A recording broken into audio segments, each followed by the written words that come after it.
Medvede sa vo Vysokých Tatrách už neraz postarali o rozruch. Ale aj napriek tomu sú tradičnými obyvateľmi našich veľhôr. Asi by bola veľká škoda, keby sme o ne prišli. Na hrebienku sú dokonca symbolom pohody a dobrej nálady. A vie to každý, kto zavíta na Medvedie dni na hrebienku.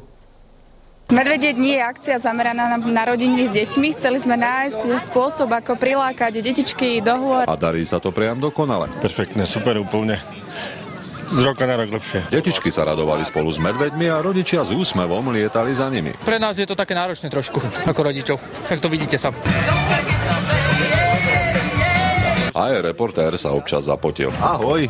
Dobrý. Kde bývaš?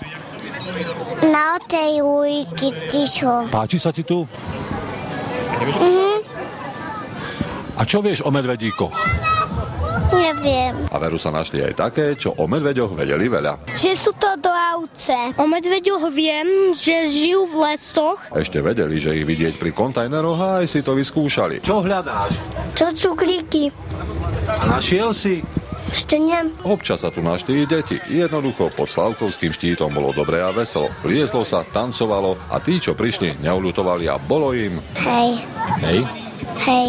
Z medvedích dní na hrebienku vo Vysokých Tatrách pre televíziu Jožo Kubáni a Medvede.